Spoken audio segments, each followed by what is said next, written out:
कृषि क्षेत्र में ड्रोन के इस्तेमाल को बढ़ावा दिया जा रहा है। ऐसे में आंध्र प्रदेश सरकार भी किसानों के हित में टेक्नोलॉजी की खेती के कार्य के लिए इस्तेमाल करने पर जोर दे रही है। आपको बता दें, राज्य सरकार की योजनाओं में भी इसकी झलक देखने को मिली है। तो वहीं राज्य के कृषि मंत्री कन्ना बाबू का कहना है कि सरकार चंद्रभूत तरीके से कृषि क्षेत्र के लिए 10,000 ड्रोन को लॉन्च करने के साथ ड्रोन का संचालन रायतू भरोसा केंद्रों के जरिए किया जाएगा, जिससे किसानों की समस्याओं का समाधान भी होगा। नमस्कार, मैं दीक्षा सोनी, कृषि न्यूज में आपका स्वागत है। आइए नजर डालते हैं आज की कृषि से जुड़ी सबसे बड़ी खबरों पर।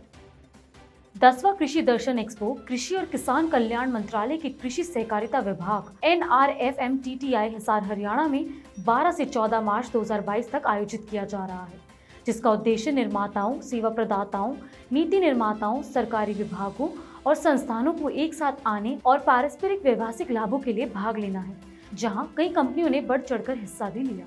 इसी के चलते उन कंपनियों ने कृषि जागरण से बातचीत के दौरान क्या कुछ कहा, आइए जानते हैं। हमारे प्रोडक्ट का नाम है एग्रीबो, जो खेतों में स्प्रेइंग के काम आता है और 10 लीटर कैपेसिटी इसकी वाटर टैंक की और नीचे पॉलीमर बैटरी से ऑपरेट होता है और ये 1 एकड़ 6 मिनट 30 सेकंड में कवर कर देता है और डीसी से कंट्रोल होता है। ये ऑटोमेटिक मोड में अप्लाई होता है। एक एकड़ का प्लान बनाओगे और उसके बाद इसको स्प्रे करके वापस रिटर्न टू लॉन्च हो जाएगा। और इसमें काफ़ी फीचर है। 3 रडारें लगी हुई होती है, जिसमें 2 रडार का काम है कि कोई भी वायर या कोई पौधा आपका आगे है उसको ये मतलब आगे नहीं बढ़ पाएगा, उसको मतलब टकराएगा।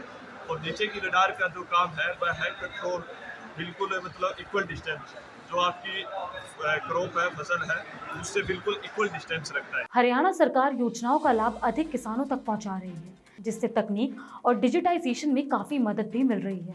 इसी के चलते कई योजनाओं के तहत आने वाले फंड DPT के जरिए सीधे किसानों के खाते तक पहुंच रहे हैं। ऐसे में राज्य के मंत्री संदीप सिंह का कहना है कि सरकार न सिर्फ किसानों की उपज की MSP पर खरीद कर रही है, बल्कि प्राकृतिक आपदाओं से फसल को होने वाले नुकसान के एवज में मुआवजा भी दे रही है। साथ ही उन्होंने कहा कि प्राकृतिक आपदा से फसल को होने वाले नुकसान के लिए पहले प्रति एकड़ के हिसाब से 12,000 रुपये दिए जाते थे, जिसे अब बढ़ाकर 15,000 रुपये कर दिया है।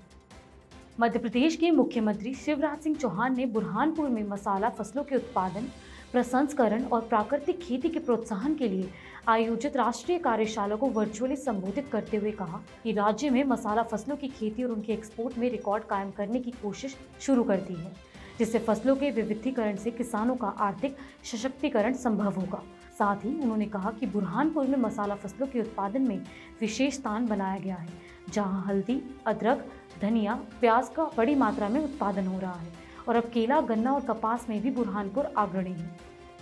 कोठा मंगलम के पास पोथानिक्कड़ से आने वाली जेमी मैथ्यू ने इंटरनेशनल पेपर कम्युनिटी अवार्ड से संबोधित होकर भारत के काली मिर्च किसानों को अंतर्राष्ट्रीय पहचान दिलाई है।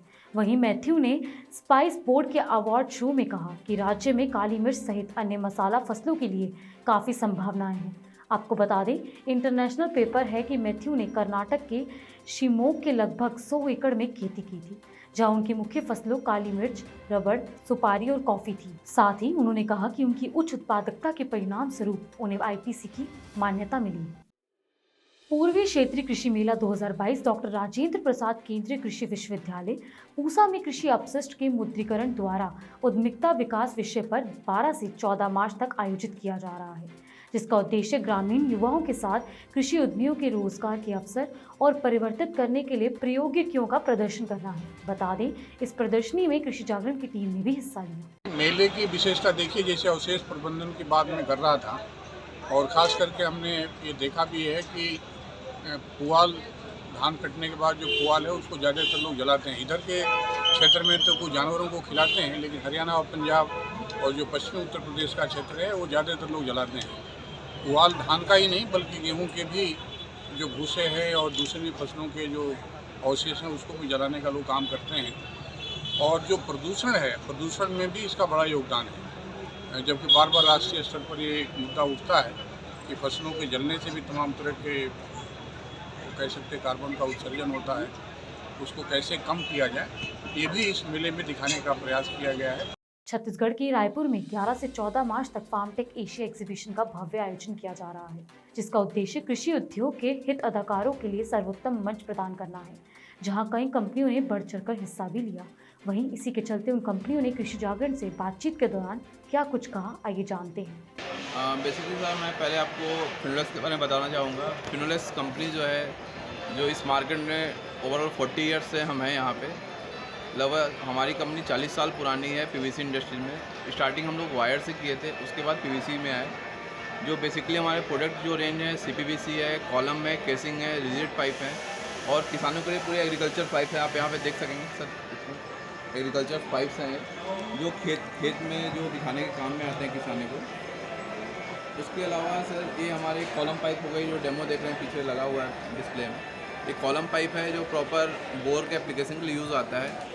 उसके अलावा जो भी पीवीसी के आइटम बनते हैं, जो घर में लगते हैं, खेत में लगते हैं, वो A to Z हमारी कंपनी प्रोवाइड करती है।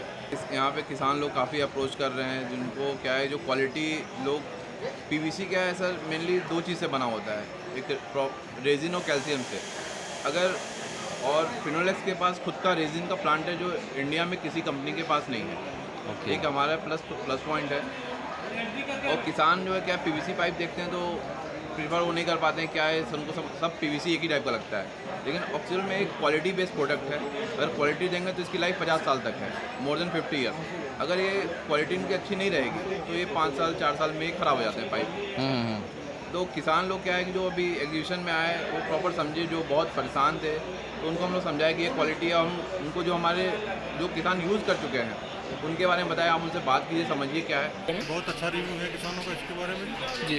ये लैंड लेवलिंग करता है 100% एक्यूरेसी के साथ। ओके, और इसके कुछ मेजर बेनिफिट?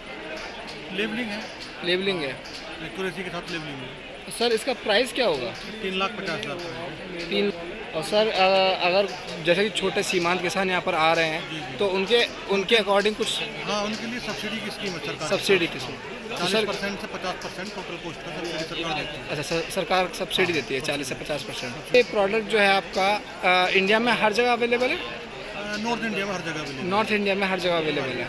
और सर, आपसे अगर किसी को कांटेक्ट करना हो तो वो कैसे करेगा? रायपुर में हमारा रीजनल ऑफिस है जी, तो कॉन्टैक्ट कर सकते हैं। अगले 24 घंटों के दौरान अगले 2 से 3 दिन में पूरे देश में मौसम शुष्क रहने की संभावना है। हालांकि अंडमान और निकोबार द्वीप समूह के कुछ हिस्सों में हल्की बारिश होने के आसार हैं। वहीं गुजरात के कुछ हिस्सों में हीट वेव से लेकर गंभीर हीट वेव की स्थिति बनी रहने की संभावना है। तो वहीं उड़ीसा के कुछ हिस्सों और राजस्थान के पश्चिमी हिस्सों में 15 से 17 मार्च के बीच हीट वेव की स्थिति बनी रहने के आसार हैं। फिलहाल बस इतना ही। ऐसे ही कृषि से जुड़ी खबरों के लिए देखते रहिए कृषि जागरण। धन्यवाद।